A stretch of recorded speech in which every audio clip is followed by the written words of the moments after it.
Young Brazilians showed a passion for politics last year when they took to the streets to protest, but this year's elections show a different story. Paulo Cabral has this report.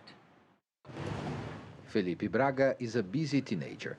He works during the day to help out his family and goes to high school in the evenings. At the age of 16, Felipe is already eligible to vote in Brazil's October general elections. But he says he won't. He also says most of his classmates don't plan to vote either.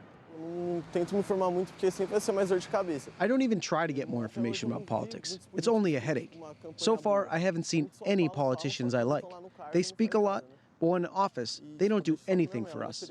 My mother asked me if I wanted to register to vote, but I was not interested. I want to wait for as long as possible before voting.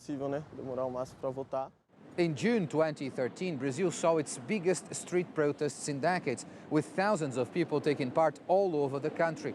The demonstrations were started and largely fueled by Brazil's young people.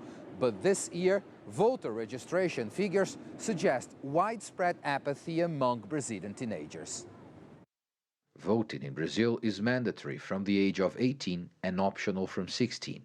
In the 2010 elections, almost 2.5 million teenagers aged 16 and 17 voluntarily registered to vote. This year, the registrations are down to barely over 1.5 million.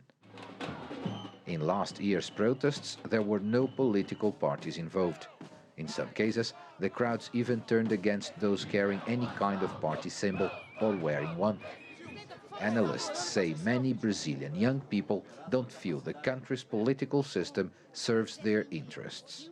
Maybe when young people see that candidates are listened to them, they are capturing the message from teenagers, what they want from government. Maybe this can change the situation.